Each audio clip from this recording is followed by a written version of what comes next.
Stop podcast surfing.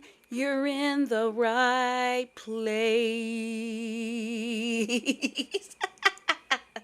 I've always wanted to sing.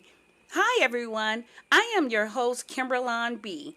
I'm a licensed counselor, but I'm not your counselor. And I'm also the host of Good Tea and Reads. So I created Good Tea and Read so we could use everyday topics, issues, and current events to explain the importance of mental health awareness. Most mental health discussions are so important because so many people suffer in silence or do not realize that they're dealing with mental health issues because of stigma, society, and family expectations, and other reasons. Some episodes on Good TN Reads are heavy and will make us think. Other episodes will be very enlightening or refreshing. But either way, you will have an awesome experience. Here's the disclaimer. Any information shared on Good TN Reads is not a substitute for seeking professional care from another professional. Any information shared on Good TN Reads is not meant to diagnose the subjects or persons discussed on this podcast. Also, any information shared on this show is for conversational, inspirational, and educational purposes as well. So, all right, this intro is long enough. All right, so go grab your cups really quick. Go, go, go, go, go. So I can pour this piping hot tea. Meet me inside on this episode in one, two, three.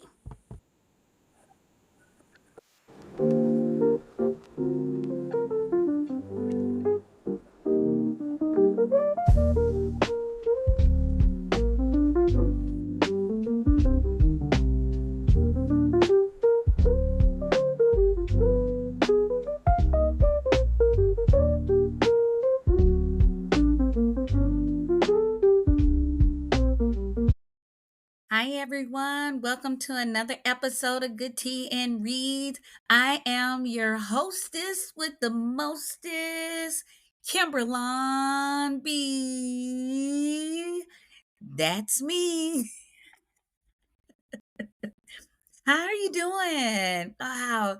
You know what? I have to just share about my week. I know I just asked you a question and I conveniently cut you off, listener. My bad. I just have to tell you about my week, okay? And then I will ask about your week. And in case I don't get around to it, because I got a lot of material I have to cover today, it's not like I don't care about your week, you know?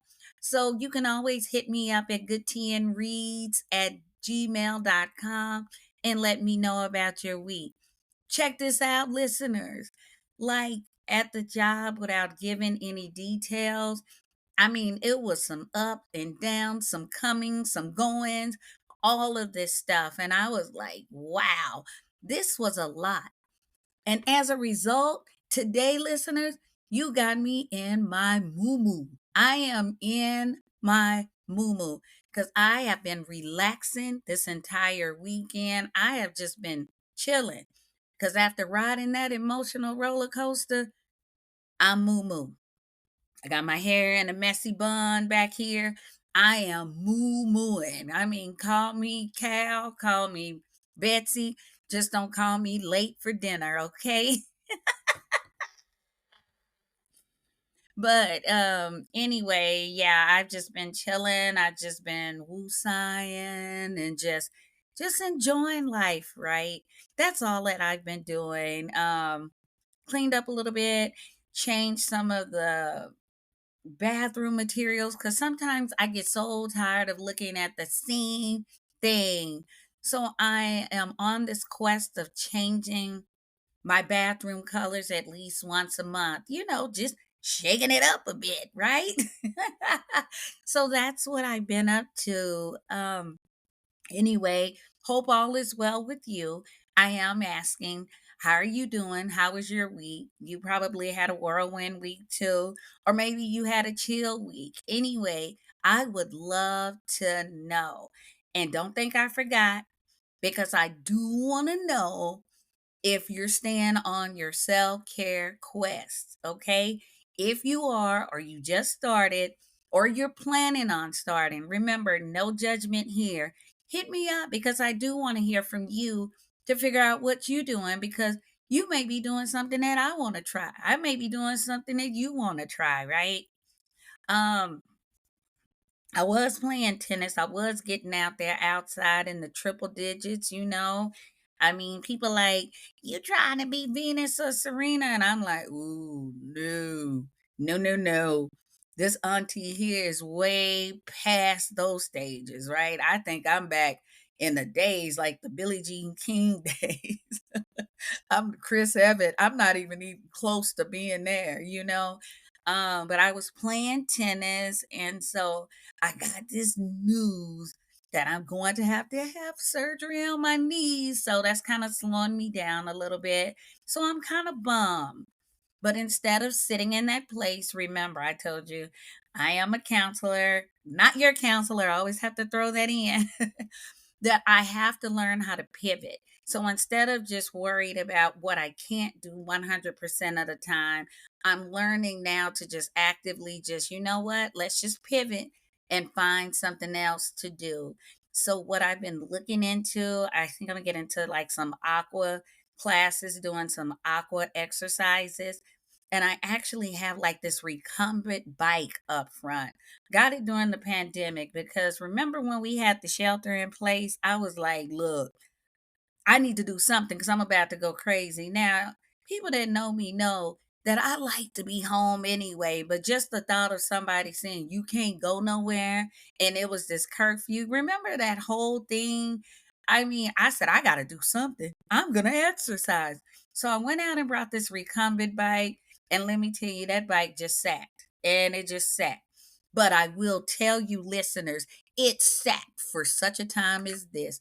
So now, this counselor, this person will go get on that bike and will pedal, put the pedal to the metal. Like, so but yeah, so that's what I've been doing. I've been pivoting, still reading my book, still doing word searches.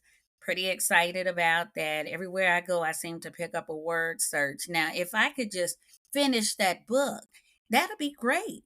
Like, I mean, I pick up so many word searches. I do about two in there, and then I go buy another book.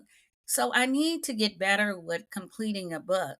But once I get that surgery on my knee, I tell you what, I'm gonna be sitting down again, so I'll probably will be word searching my life away while I'll recover, everyone. All right, so what are we gonna talk about today? Here on Good Tea and Reads, I know I've said over and over again, hey, I plan to talk about this. I plan to talk about that. But how many of you all know when it's stuff that's going on in the news? I'm like, I want to use the everyday topics to address mental health. I really think it's important to tie it to everyday situations because mental health is connected to it, whether you're able to acknowledge it or not. And so I'm getting ready to talk about a story that was really hot in those shade room and other social media outlet streets. And I like to take that situation not to diagnose that person. Remember, any information we talk about on Good Tea and Reads is not for diagnostic purposes. I am not diagnosing the person that I am addressing. I'm just using that situation to talk about how mental health can be impacted. I always like to throw that in. That is my disclaimer, me being that counselor. Okay. So, like I always said, and I just said earlier, that I am a counselor and I'm not your counselor. So, any information that I share on here, you can't say, I'm going to listen to that Kimbralon B because you know what? She gets me straight and she gets me right. Thank you. You know, if you start to feel that way, but if there's other things that you probably need to address that's personal for you, please seek a higher level of care and go seek a counselor that's nearest you. Okay. I appreciate if what I'm saying and what I'm sharing is inspiring you as the listener. But if you need that extra support, please, please, please go seek someone. You can get on Google. It's really easy. Get on Google and say therapist near me. And you can even list your preferences. And what I mean by preferences, if you want to work with someone that looks like you, or you want to work with a specific gender or a specific whatever suits you, put that in Google and make sure you put therapist, because you want to make sure that that therapist is licensed to work with you, okay, or that they specialize in the services that you need. Ideally, they should have a bio, and you can read their bio, and then you can see where their experience is at and whether or not they can help you. So please look into that. Again, you can message me at goodtandreads@gmail.com if you have any questions about how do I find somebody, or how do I get connected to somebody, and I will graciously help you get connected to someone. There may be people where life is life and just a little bit too much. And if you find yourself on edge, again, if you use the gauge that I give you, like if it's impacting your daily activities, the people you interact with, you don't have the strength to go on. You have this overwhelming sense of sadness, or you may have this overwhelming sense of anxiety, worry, crying for countless hours. You can't figure out why. Sometimes you may feel like my cup is overflowing and I don't know what to do about it. What can I do about it?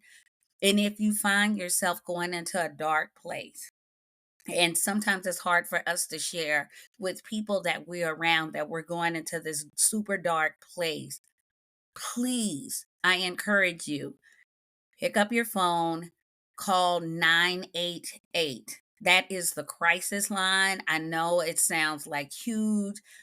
They're not going to think you're crazy. Let's just eradicate all of the stigmas. They are there to assist you and to support you. Give them a call. Any information you say is confidential. Their goal is to give you that place to talk because they want to make sure that you're safe and anybody else that's around you is safe. So give that number a call. If all else fails, you may not have that strength to talk, because sometimes when we're in a dark place, we may feel like we don't know what to say, how to verbalize what we're feeling. Well, don't fear. If you have a cell phone, you can text 741 741. You can definitely text that and somebody will be there to give you support as well. And I also include this information in the episode description notes. I just wanted to get that out of the way, okay? um so going back to last week, I was like, what should I talk about? And then I had some stuff planned, and then last Sunday, something, popped off with Tamar Braxton. And those that may not follow, that may not be in the social media streets, I want to just give a quick recap because I want all of us to be on the same page about the information that I'm sharing today on the show. So, today we are talking about shame and the impact of shame on mental health. So you know me, with good tea and reads, I gotta figure out, ooh, how can I spin and put tea or put read on there, okay? And since shame unfortunately seem to come with read, because people like to read people I'm learning in these social media streets and beyond. So we're gonna call this the read on shame. All right, y'all. So we're getting ready to get started. Remember, it's not for diagnosis purpose, but we're gonna actually go deep, okay? All right. So I need for you to holler back at me, okay? All right, because I'm gonna be listening, okay? I'm gonna be listening, y'all. All right, so let me give a recap, okay? So Tamar Braxton recently experienced a severe a health scare on August 18th, 2025, after waking up in a pool of blood with a fractured nose and multiple lost teeth. An incident that she described as nearly taking her life. I love AI, y'all. AI summed this up for me, okay? Anyways, um, while the exact circumstances of the injuries remain unclear, her dentist confirmed significant trauma. And Braxton has openly discussed the emotional and physical recovery process, right? She talked about it on Instagram. Some people probably didn't understand, but I mean, I was thinking, like, if I went out and I was partying, and this was all good, and then I woke up the next day in a pool of blood and my teeth were missing and I can't recall anything, yo, let me tell you, I would probably be greatly alarmed if I woke up that way as well. All right. So Braxton was really concerned, and I know she posted on her Instagram about I almost died Sunday, and then described the event as a terrifying health scare. Understandably so. Like, this wasn't like what you usually hear about and laugh about, like in that Hangover movie. Remember, they wake up and they don't remember, and they're trying to retrace their steps, or they're trying to make sense of why there's a goat in the house, all of that. We're talking about this is real life, which is a terrifying health scare.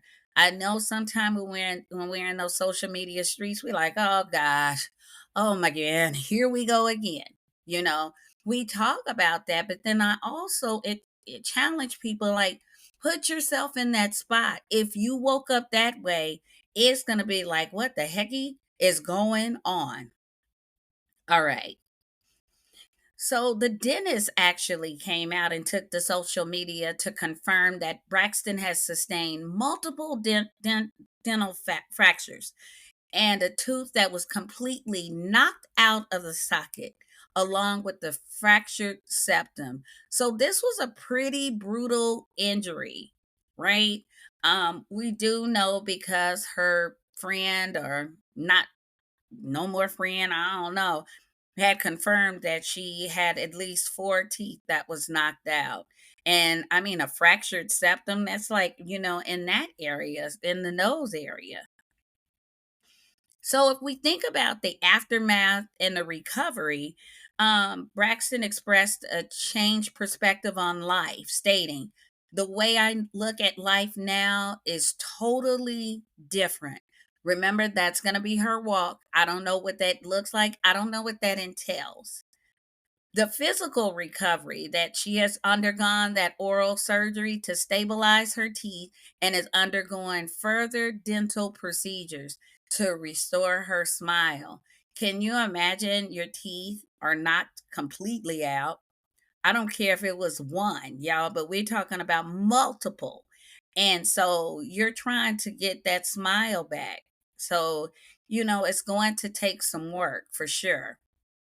And then, most importantly, this is what we're talking about on Good Tea and Reads, the focus on mental health. Braxton had acknowledged that her mental journey begins as her physical health recovers, emphasizing the need for support. One thing that I will say about Tamar is that she has boldly and publicly talked about having a therapist. And it makes me, as a counselor, as a therapist, whatever you want to call me, like, just smile. And I just want to sing, because when people are willing to engage and work on their mental health, I love it. And those that maybe just tuning in to me, go back and listen to the other episodes, okay? Yeah, that's my selfish plug for Good Tea and Reads. But here's the reason why I smile and I sing about mental health, because mental health has one of the biggest stigmas. If somebody's not feeling right, it's hard for them to be open and honest about having mental health struggles, because people don't know how to navigate when somebody has mental health issues. They don't know what to say. Society has taught us that we need to be ashamed of it. Yeah, sometimes we talk about it like, hey, if you're going through, go see somebody. Like, I even have people that are close to me, and I'm a licensed counselor. And they like, I agree with you, Kimberlon. Well, they call me Kim. I agree with you, Kim. People need to go get help. Woody, woody, woo, doo, doo, doo, doo, boo, and all of this. But even when they're going through, and these are people that are close to me, they haven't gone to seek therapy, right? Because it has that stigma. So when people are willing to talk about their mental health, like they talk about their physical health, like, I have a headache, I have a stomach ache, I have a cold, and we boldly say that, we take our medicine, we do all of this stuff. This makes me smile when we talk about our mental health. You don't understand. Yes. But we do know Tamar. Tamar lives her life publicly on social media. And we do know that she has her history of health struggles, right? She revealed that, when she had a diagnosis in 2010, she talked about that, a diagnosis with her skin. When she had to withdraw from Dancing with the Stars in 2015 due to the blood clots in her legs. And we all remember in 2020 that she spoke publicly about a suicide attempt, advocating for the normalization of mental health struggles and the end of associated shame. Which brings me to the topic today about shame, right? Shame, shame, shame. But okay. And we're not talking about low down, dirty shame. All right. So I'm kind of glad I got my little moo on because I'm about to get loose today. Now, ooh, I see why Big Mama them like these moo-moos. Moo-moos will set you free. Sorry, y'all. I had to pivot on the squirrel moment because I am sitting here in this moo and I am feeling great, y'all. But we do know that Tamar shares information on the internet, and we do know that she does not have the biggest fan base. She has her fans, right? She has her Tamartians for sure. She has people that ride with her, but she got a lot of people that don't. So when she came out last week talking about how she almost died and how she has this new outlook on life and about her teeth, I know at the same time, everybody, she promoted an album. Timing was probably off, right? That's neither here or there because that's not what we're talking about. The album here, the album premiere or whatever launch on the show. But now social media, boy, you know how that internet is. Honey, honey, honey. On the shade room. Yes, I do look at the shade room. Don't judge me, okay? But they wasted no time hopping into those comments to sound off about Tamar's recent incident. Here is what some of them wrote. Some of them wrote, y'all notice how we rarely hear about Tony. She lives her life quietly away from the public eye. I like that. Tamar is not Tony. Okay, they're two different people. But all right, it's okay. It's okay. All right. Somebody had said, let's wrap this up by 9 a.m. At some point, you have to say to yourself, I'm too old to be carrying on in this matter. All right. And then somebody else says, I can't believe that this lady is lying through the same teeth from last week. Bye, Tamar. Mm, mm, mm. She loves playing victim, child. Now, you had people thinking that Funky hurt you.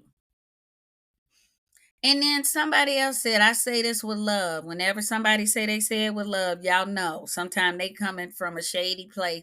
Now, this person may be saying it with love, but when people like, can I be honest with you? You already know they're about to kick you in your shin. You might as well put your shin on out there and let them just get a good old kick in, right? They ain't even got to work it. But anyway, so this person said, I say this with love. Tamar needs psychiatric evaluation. She lacks accountability and tries her best to gaslight others. All right. Somebody else says you woke up panicked but immediately ran to social media. That's not panic, my love. That's attention seeking. Y'all, we know she lives her life on social media. I'm not taking up for her. I'm just using that situation. Some people share information in some of the darndest ways. Shock factors, PTSD, acute stress disorders. You just don't know how people are going to act when something happens. And some of you all may say, well, this is how she gets down all the time. She always hitting those streets. Well, it shouldn't be a surprise, but anyway, that's neither here or there because I don't want y'all coming for me. You want to take up for her? You don't know her. I don't know her. Again, I'm not talking about her specifically today, but I was just using that as the intro to shame. Okay. All right. So let's talk about that because that's something that she tries to advocate against. She was in a place when she appeared doing a video. And was trying to explain what she was going through, how she was feeling. And, people were saying that she loves drama. And she's like, what do you mean I love drama? And then she went off camera a couple of times. She was actually crying, y'all. I don't know. Y'all say PR. Hey, I don't know. We don't know. But one thing I do know is that she appears, and I don't know to be dealing with her mental health challenges. So it's probably something that's present there. So instead of us being supportive, and I know there's probably not a comment section alive where there's a sense of support unless it's something really super tragic that's happened, but we're sitting up here attacking this person who's trying to figure out like what the heck happened, right? And so that causes shame. And so I want us to explore shame today.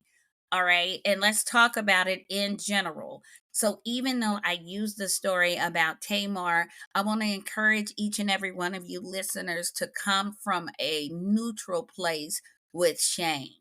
Okay. All righty, we are going to move on. So, I found a really interesting article on Psychology Today. Remember, I told you I'm not a professor. I do my research, but I research other researchers' stuff. Right? My philosophy is why reinvent the wheel if you don't have to reinvent the wheel. The information is there, right? Some people read the Instagram, some people go Facebook, some people go on Twitter, some people look at Google. Guess what?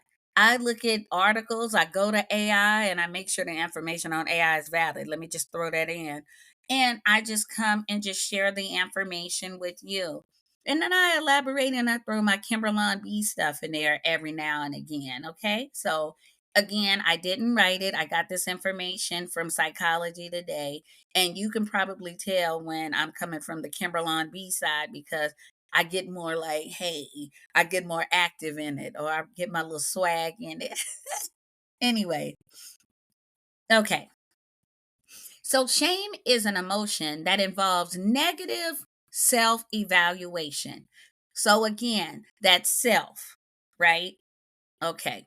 So, believing that something is wrong with you as a person. So, now this is you.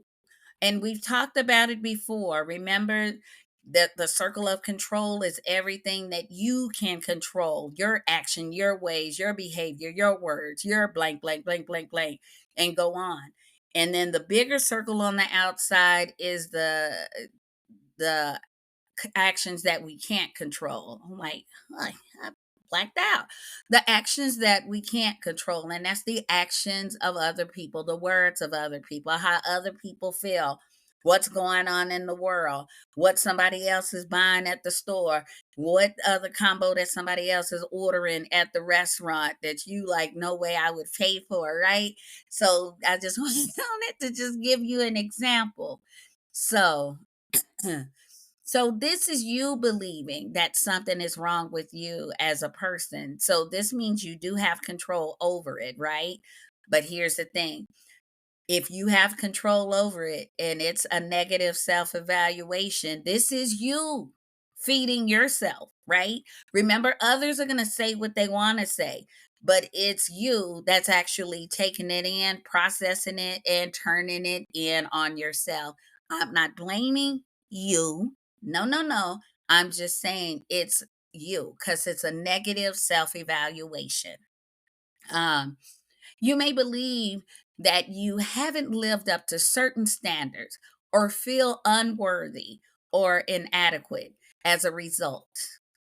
Shame often operates outside of conscious awareness, making it challenging to identify and overcome.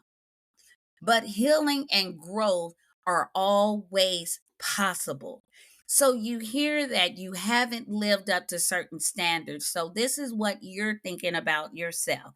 So, yes, we have what you're dealing with. We have when you experience trauma, or somebody may have said negative stuff to you as a child, negative stuff to you as an adult, and you may have taken all of that stuff in and you're holding it in and you're actually believing. So that has become your core belief that you are unworthy, you are an inadequate. And so you're dealing with that. So when things happen and you're trying to figure out and navigate life, unfortunately, somebody's coping strategies may be, hey, let me go to social media and just write this out. I'm just going to put this out because more than likely it's going to get out anyway, right? That's what happens in celebrity life. That's what happens with influencers. Once you get a lot of followers, then everybody seems to be in your business. And so instead of us saying, OMG, so and so is dealing with this and that, we start to go in on them and we go all the way in, right? And sometimes when people are coming at us, it seems hurtful. We may not even recognize that we are experiencing that shame. That's why they said it often operates out of conscious awareness. Because it's not like when people are coming at me on social media, I'm like, oh, I'm, wow, I'm experiencing shame right now. No, we may not know. It may show up as hurt. We may be defending ourselves. Who knows what's going on, right? Because we're just going through it, we're just navigating it. And so, since we don't know it's there, we don't know how to acknowledge it. But once we get the tools in our toolbox, remember we have our toolbox, then we can start to focus on healing and growth. And it says that it is always possible. Shame involves negatively judging yourself when you believe that you have failed to live up to your own standards or the standards of others. The feeling of shame often evokes intense discomfort. Doesn't feel good, everybody. It doesn't feel good at all, listeners. It doesn't feel cozy. It doesn't feel warm. It probably feels quite the opposite. It probably feels cold. It probably feels really lonely. It probably presents that it's you against the world. And sometimes it can promote that desire to hide. You just want to get away. You just want to escape.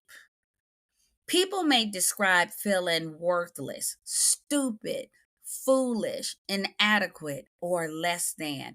And let me tell you, if I can just be transparent for about 10 seconds, I've been there before.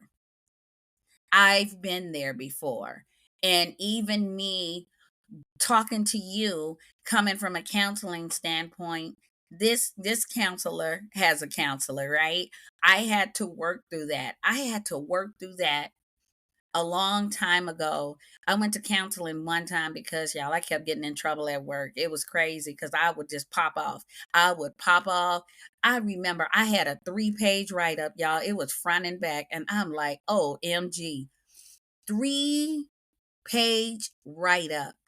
And she had told me, she's like, Kimberly, you will never move up. You will never advance because you have a nasty attitude. I remember she told me that. And I remember that right up. I'm like, okay, whatever. Is she done?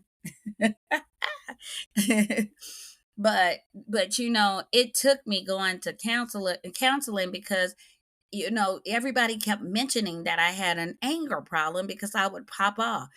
So EAP, I said, well, I'm gonna go ahead and go to counseling. You know what? I might as well. I don't have to pay for it anyway. I'll go do these little old sessions or whatever they got to talk about. So then I could tell people, look, I'm not angry. I went to counseling and I made it out. So, but when I went, and I sat down, and the counselor was talking to me, and I told her, yeah. She said, why are you here? And I told her, I remember I'm angry.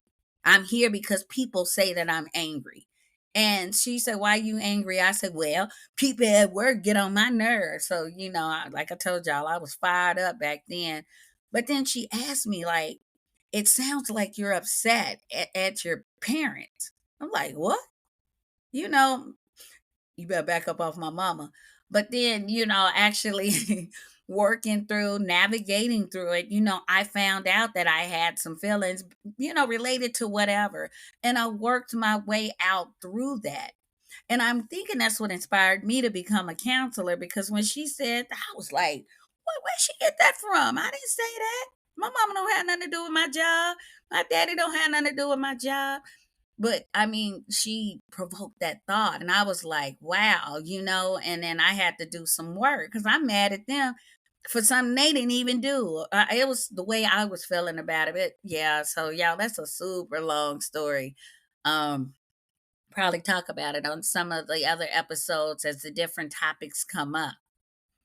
So, yeah, so again, I can relate to those feelings. So, shame can also paralyze people, forming the lens for all self evaluation, right? And you know what? And I try to make it seem like shame is, ooh, if you got shame, it's this dark cloud that's looming over you. No, everybody experiences shame occasionally, right? But for some, unfortunately, and this is what the article says, are ruled by their shame and therefore needs to address it. Okay. So we're going to break some definitions down. So we talked about with shame, but I want you to understand, listener, that there's a difference between shame and guilt. Shame and guilt are distinct emotions. So guilt arises as a result of an action that someone does or doesn't take. Like, for instance, may feel regret over having done something really bad, which can motivate them to change their behavior in the future. On the other hand, shame arises as a result of negative evaluations from others, even if the individual has nothing to feel guilty about.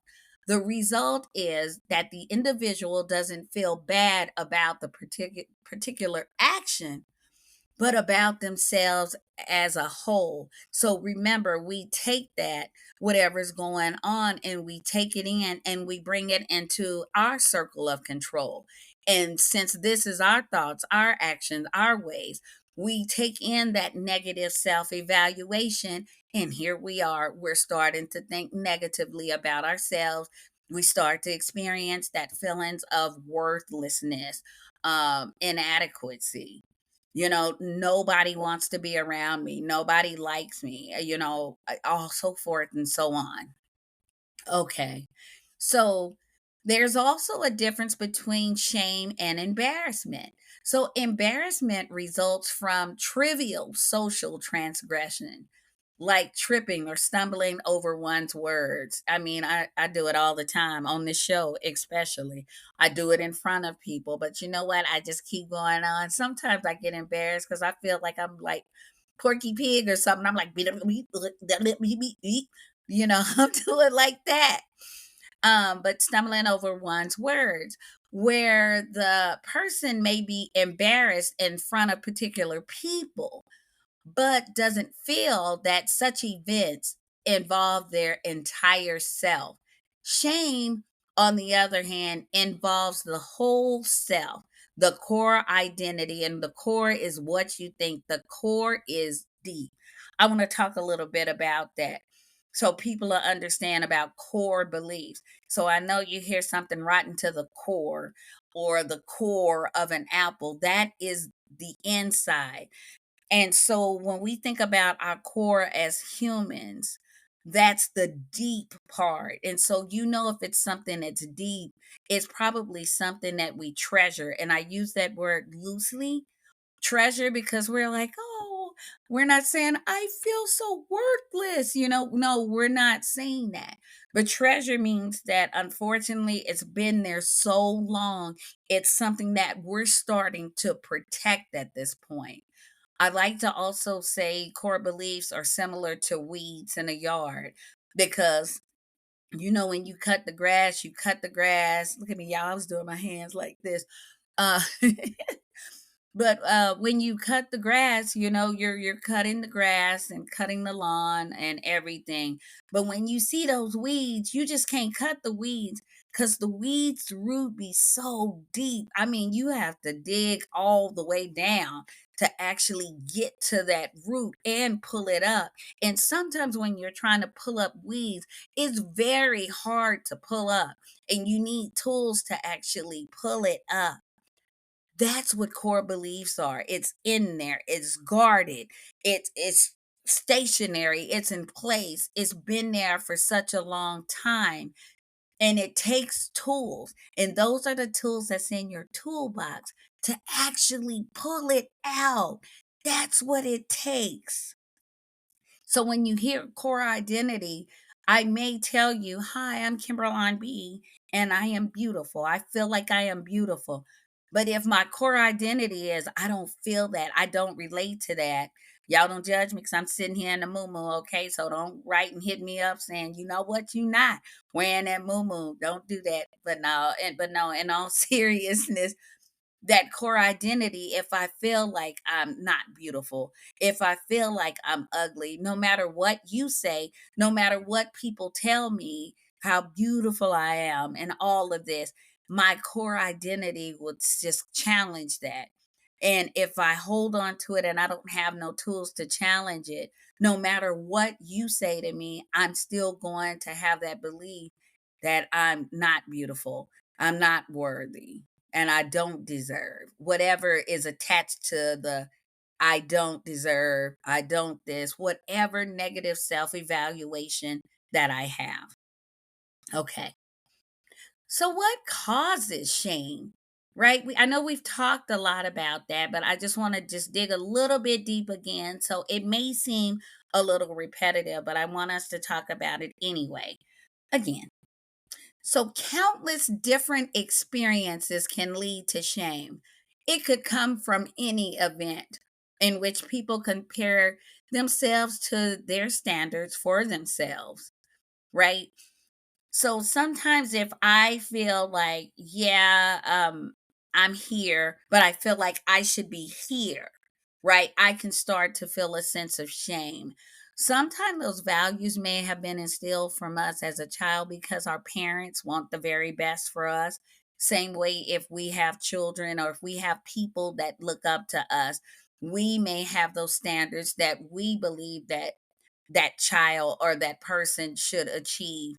And so we may put that out there, right? We may put, okay, once you go to high school, then you're going to go to college, you're going to get a full ride scholarship. If they don't meet that mark, they may feel that sense of shame. So that's what I like to talk about, those standards for themselves or the standards that was set for themselves. However, researchers suggest that shame often arises from a sense of scrutiny or ridicule from people who are more powerful than them. And again, I want us to talk about that. That power could be a teacher, that power could be a parent, that power could be a boss. That power can be anyone. Because remember, if we're talking about our core identity, and I believe that I'm not worthy, that I'm not good enough. Anybody I see, I can perceive that's more powerful than me. So no matter what is spoken to me, I may take that in and treasure that, because guess what? That's going to feed that weed. That's going to feed that core identity that's inside of me. That remark. So some may look, I'm going to tap back into the Tamar story. Some may look like, oh, the people in the social media streets that can pick up an identity, she shouldn't listen to them. Don't believe the hype. Or, you know, Funky Dineva, talked about her being a toothless Muppet, and you don't want me to go in, so forth and so on, and whatever's going on with that. Even though it's easy for us to say, those that have that sense of support, don't listen to that. Don't listen to these people that, celebrities, they tell you to stay out of the comments because people always have something to say. If you already have a negative self evaluation of yourself, and remember, I mentioned earlier that it may not be a conscious awareness. I may not know that I'm carrying this shame, or I may not know that I'm carrying this negative self evaluation because I've done it so long that I'm at a place now that I am protecting it. I may not be aware. So even though we're probably saying, oh, Tamar, or oh, so and so, you don't have to take that, stay out of that. If I'm already having a negative self evaluation and I start reading where people are telling me this negative stuff, it's feeding that, then I'm going to roll with it because it is from the scrutiny and the ridicule from people who are more powerful. And they gave an example in the article because they said, for example, parents who withdraw their love or express contempt or disgust toward their child increase feelings of shame for that child. How dare you bring home a B? This family, we've always excelled. We brought home nothing less than an A minus, and you're bringing a B. That doesn't feel good.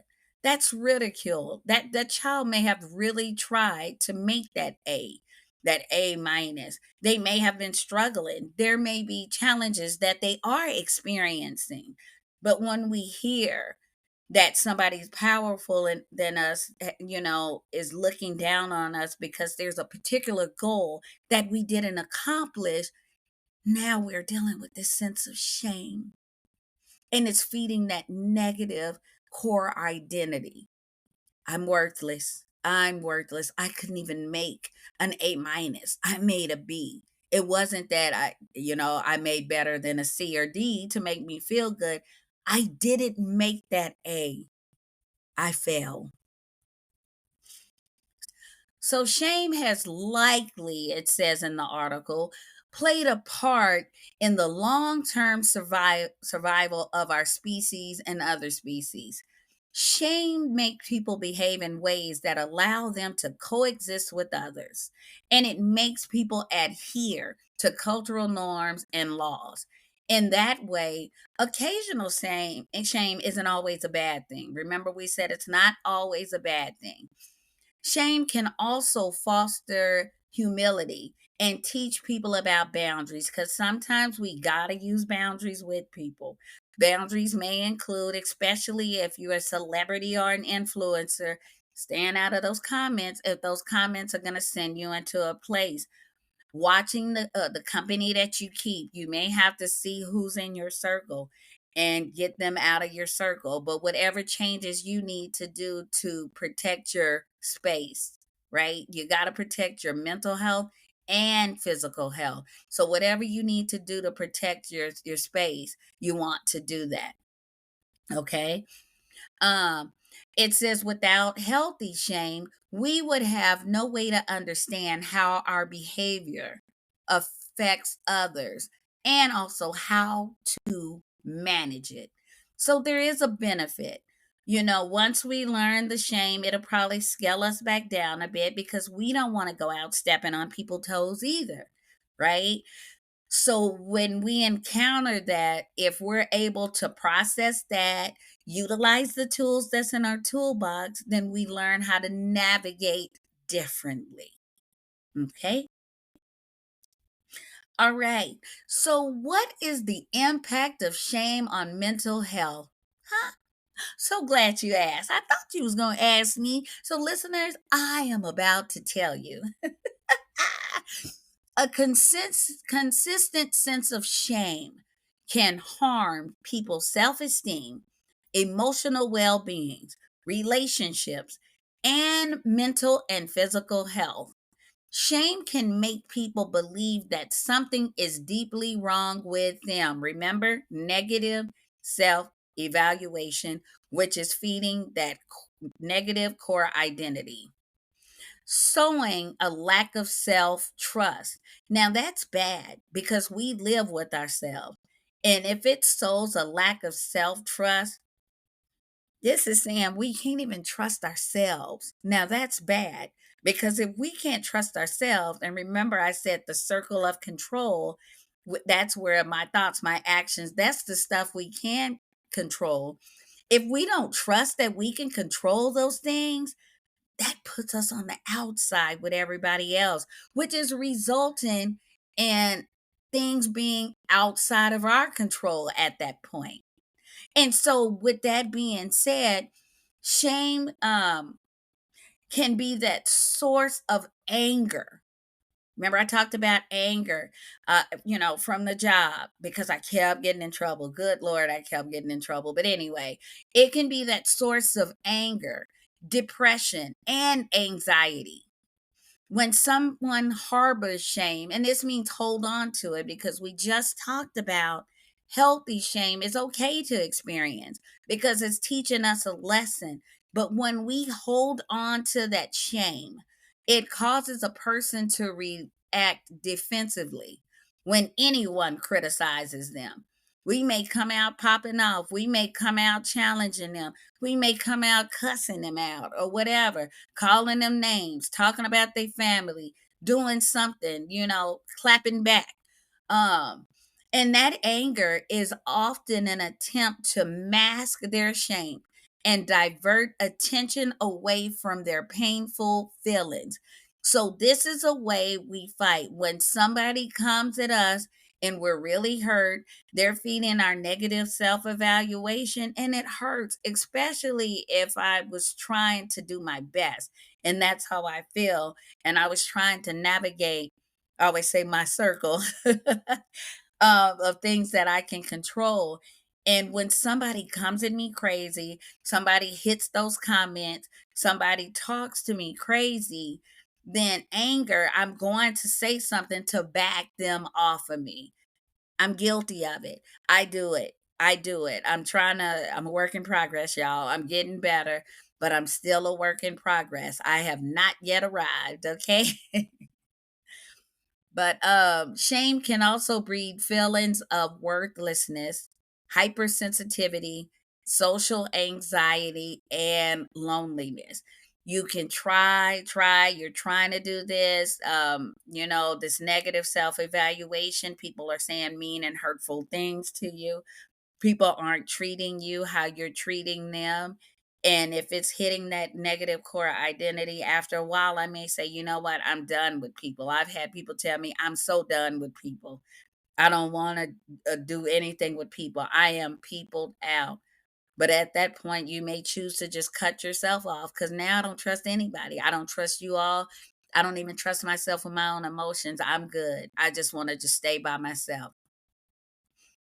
Shame can also be terrible for relationships because it leads to judgment, anger, and passive aggression, which can erode trust over time. Shame can also make it difficult to trust a partner or remove the motivation to meet a new partner at all. So, as we see, shame can just cut off everywhere.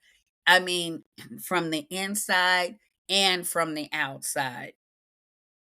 But again, healing, you can heal and you can overcome shame. there is a way that you can definitely navigate shame, right? So, consistent shame can have consequences, but it is possible to overcome this difficult feeling, right? So, the article shares this. So, the first step is to identify shame, okay? Given that it is largely unconscious, remember we're just moving around navigating, we may not realize that we're experiencing shame, especially when we're projecting anger on others to protect us from feeling those painful feelings. So it can be unconscious, um, identifying, labeling, and monitoring shame.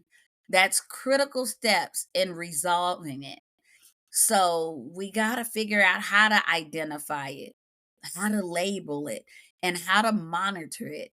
This is key. And so we have to take it from that unconscious and move it into the conscious. Okay. Sometimes it's easier said than done because sometimes we may not realize that we're navigating in shame. And with that being said, you know how I am about being a counselor, what I'm going to say next. Hmm? You right. Ding, ding, ding, ding, ding.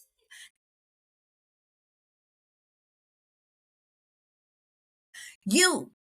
And the prize that you'll get is that you can explore feelings of shame with the therapist. Or a friend, a trusted, supportive friend that gives you that space to talk, right? Not your friends with the girl. You don't have to take that a homie. You got to let that go, homie. That's water under the bridge. Just let that go. No, so you need a supportive friend. Like, hey, friend, go ahead and chat with me. Talk to me. Let me know what you're thinking. I'm here. And giving somebody that neutral space. Or the article even says that you can journal, right? Although it might hurt to acknowledge it first. Shame doesn't feel good, right? We doesn't say, "Ooh, I'm gonna bring this shame out. I'm sure I'm free from shame." We we're not doing that. It may hurt. It may feel ugly. It may feel gross. It may feel nasty. But let me tell you, once you acknowledge it, now you can do something with it. I think sometimes we actually know that it feels icky. We don't want to talk about it. We want to think about who it's from. It could be from somebody that I thought was my friend, and now I found out that they've been talking about me, so forth and so on. And it can feel so yucky. But if I can look at that shame and say, shame, I know where you're from. You're from Sally Sue, who said XYZ about me. Cause she said I whoop whoop whoop and doo doo boop, and that wasn't me. I didn't. No, I didn't. Oh baby, no. So shame. I'm going to label you Sally Sue ain't true. And so now I'm going to address that shame because this is what it made me feel. I thought I was this type of person, and that's not true because shame, your name is Sally Sue. That's not true. Let me go into my toolbox and figure out how to navigate my emotions around it. So, yes, all right, so resolving that shame often involves the practice of self compassion. Yo, my show last time talked about self compassion. It is on the way. I'm releasing it, okay? And self compassion, that's like self love, can improve the way we see ourselves and quiet our inner critic. What is our inner critic? That's that negative core identity. We can say, hush. We can tell it to hush. But if you from the old days, man, I don't know how many people can relate to this. It may be just a Texas thing. I don't know. Hush is one thing.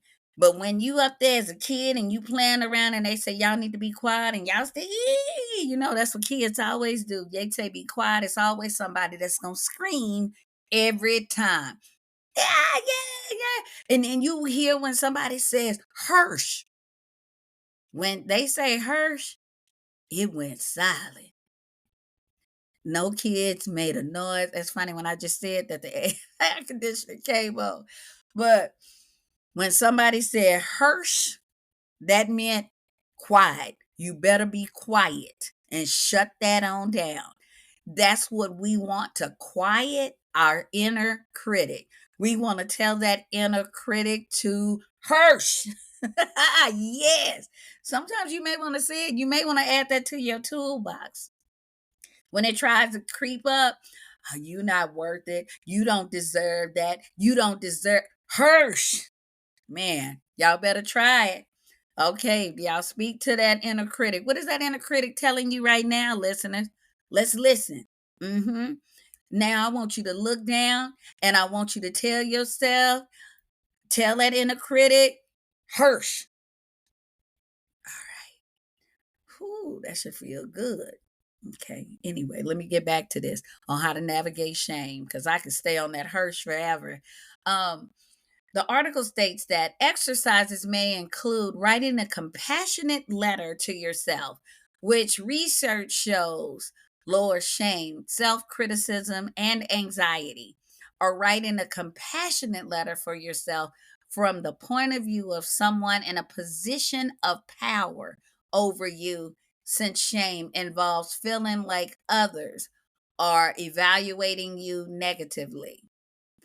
So, yes, that's what I'm saying. So if you write this letter where you can talk to yourself and tell yourself, like, Kimberlon, you are the best.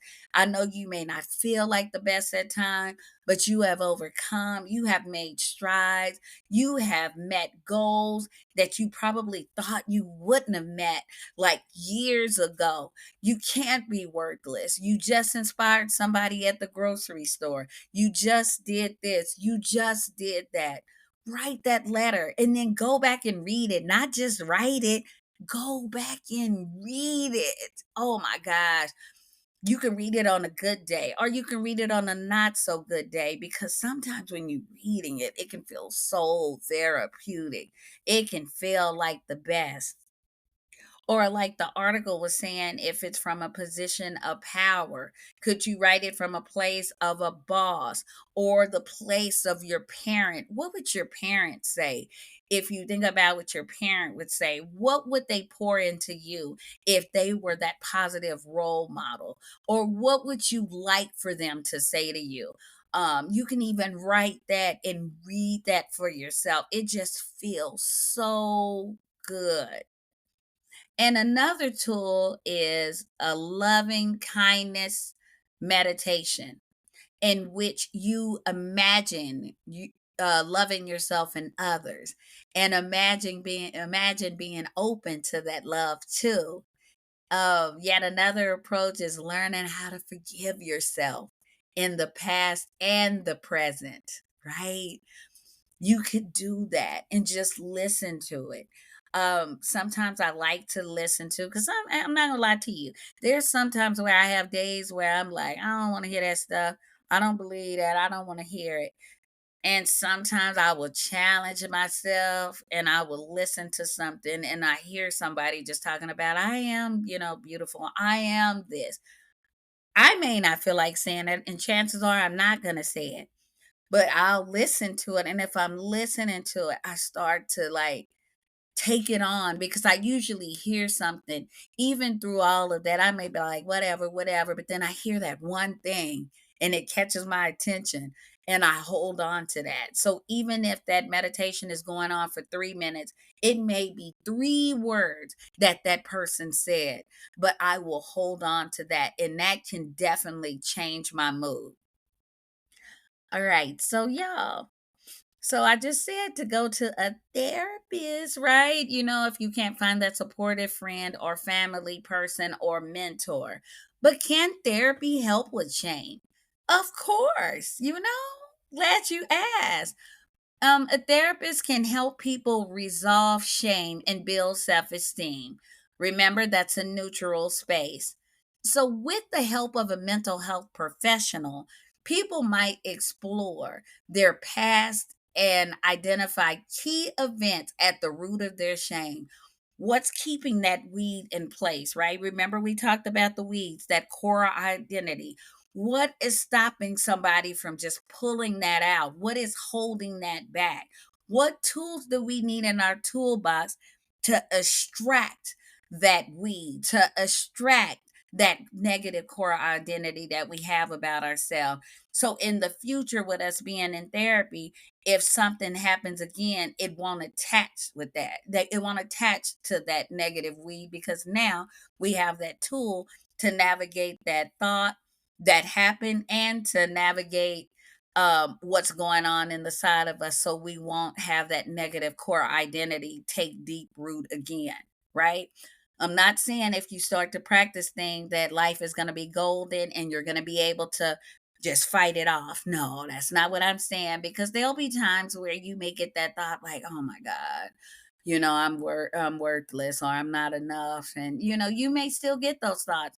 But when you get the thoughts and you go see a therapist, then you're going to learn how to navigate it, right? So that's why you go see a therapist.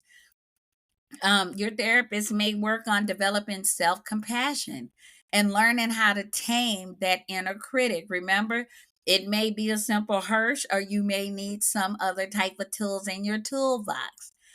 They may help you explore your strengths and your weaknesses to develop a realistic portrait of who you are as a person and what you're capable of.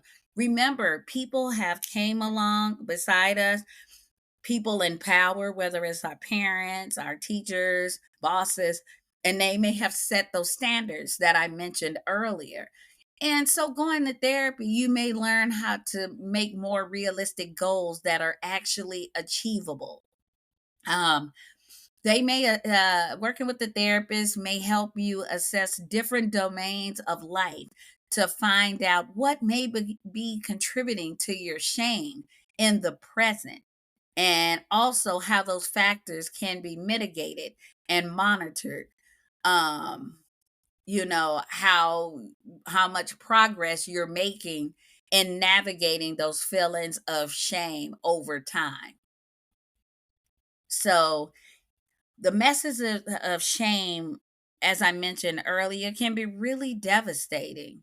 Let's go through some of them, just a few, some of them, and you may be able to relate. You may have your own message, or you may not be dealing with it, or you again may not be aware of it.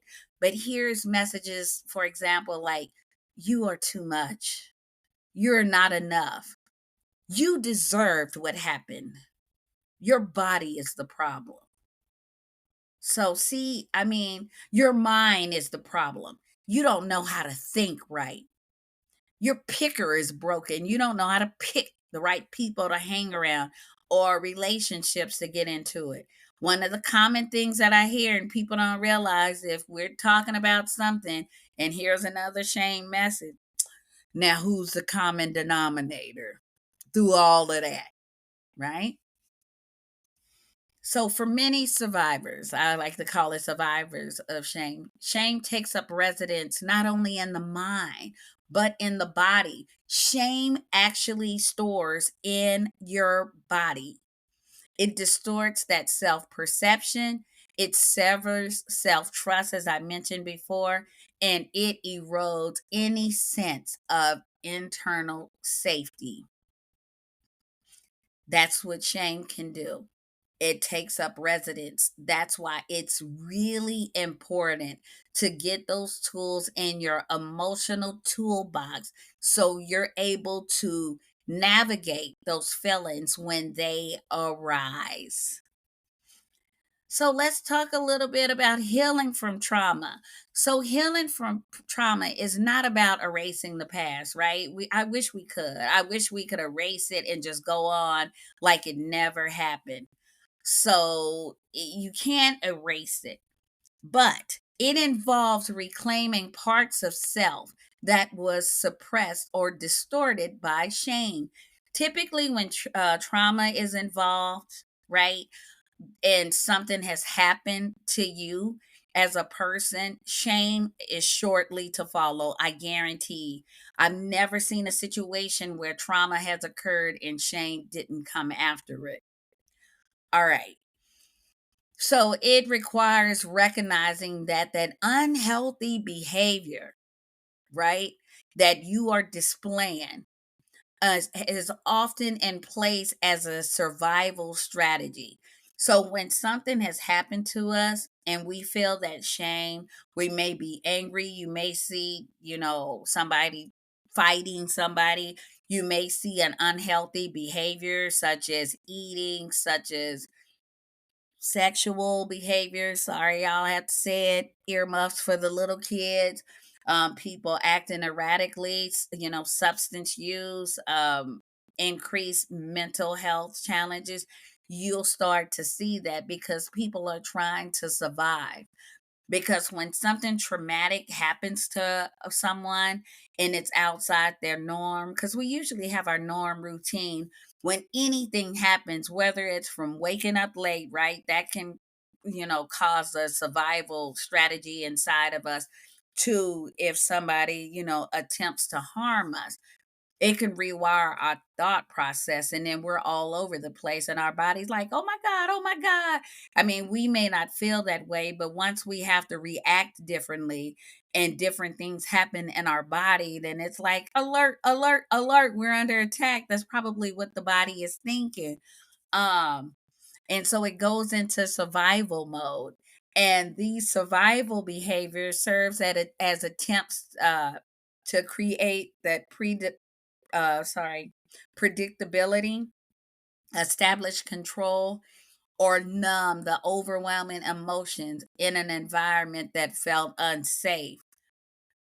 For that moment, if that happens, that survival strategy, that is what is getting you through.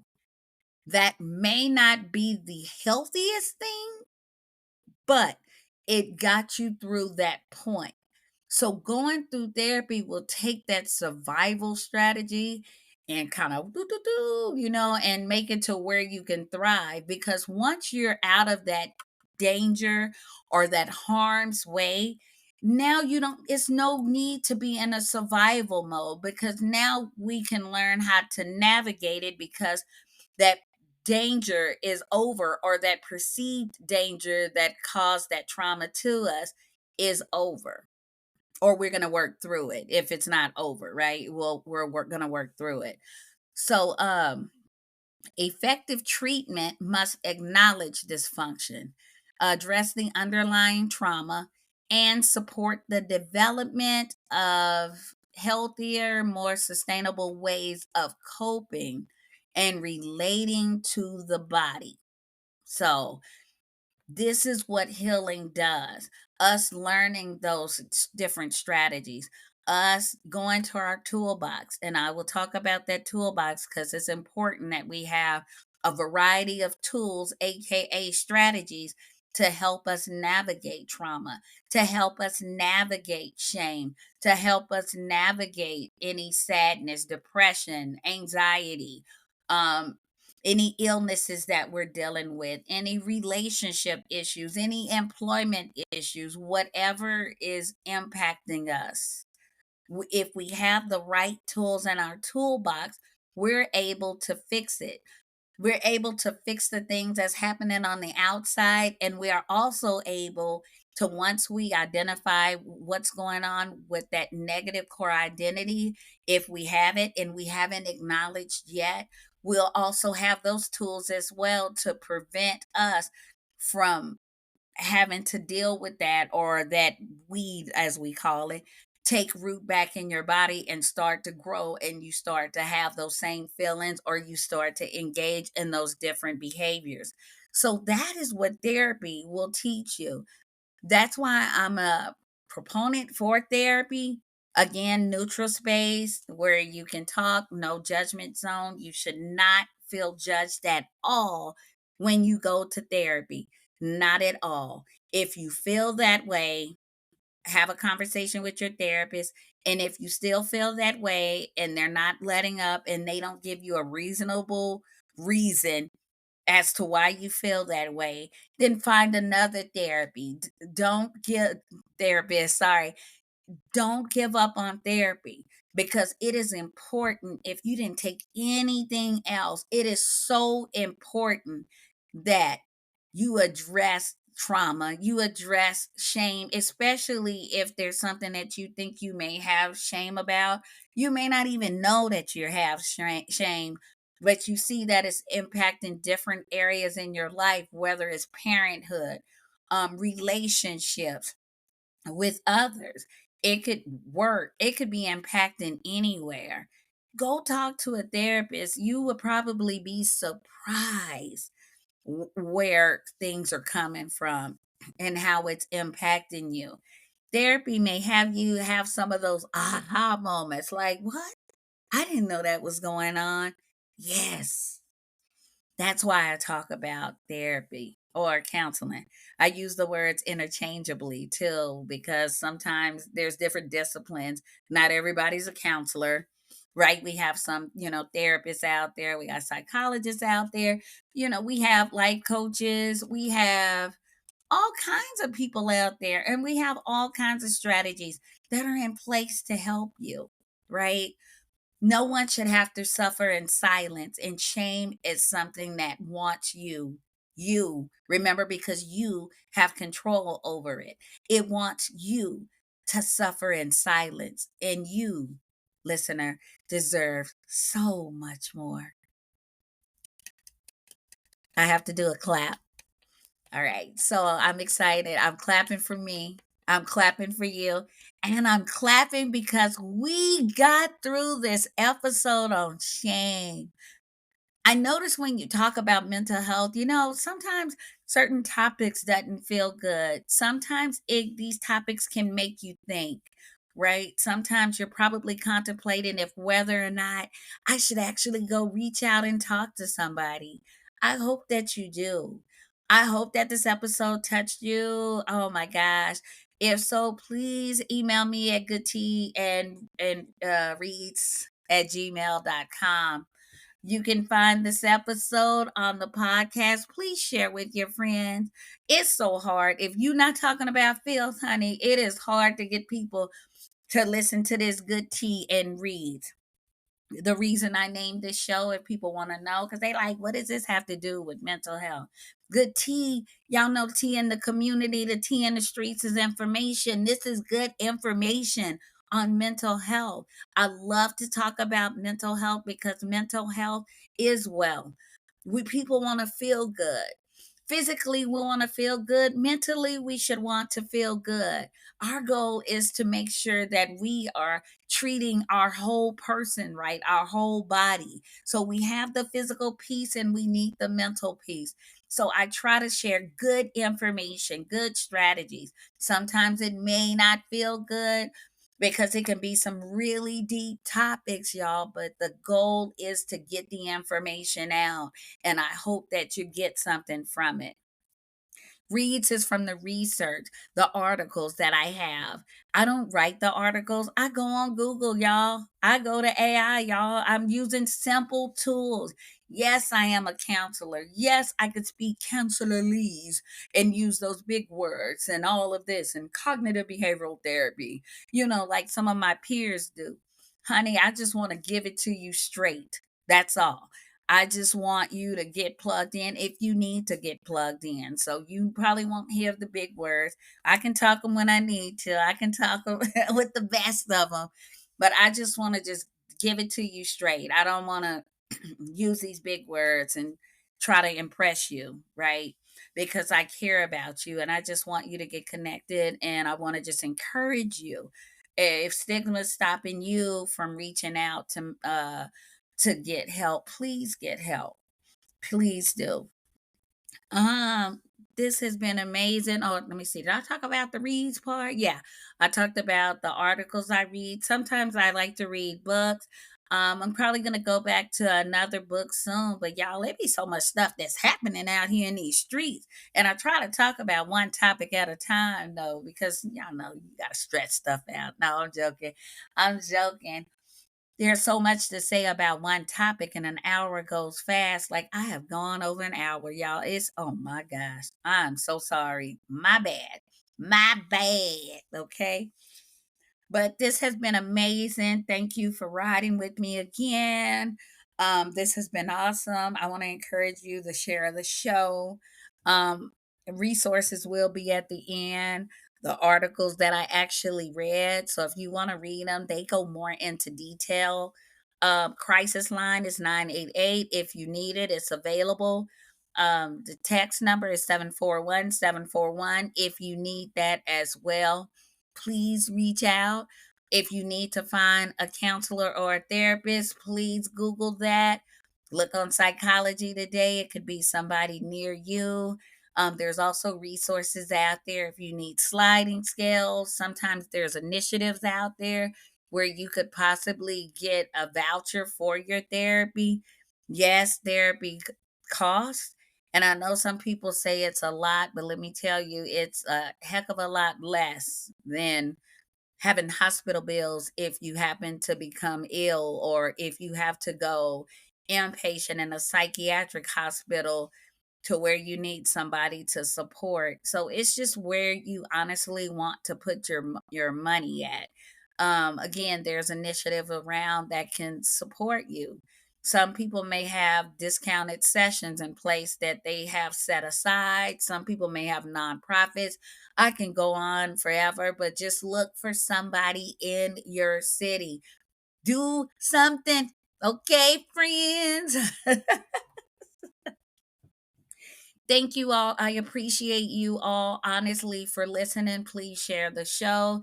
Come back. I try to come out with nice details again on everyday topics, things I can think about. And my goal is to help each and every one of you reach your full potential. I would love to hear about it. I'd love to hear feedback, comments, whatever you want to do. You want to sponsor my show? I'm okay with that too. Bring it on. I'm looking for a sponsor. Yes. I'm trying to get more studio equipment. I want to get a studio equipment. This counselor here got goals, y'all. Okay? Got big goals. But yeah, so it's been a pleasure. I would like to see you all back on Good Tea and Reads next week. This is your host with the most, Kimbralon B. Signing off. See you next time.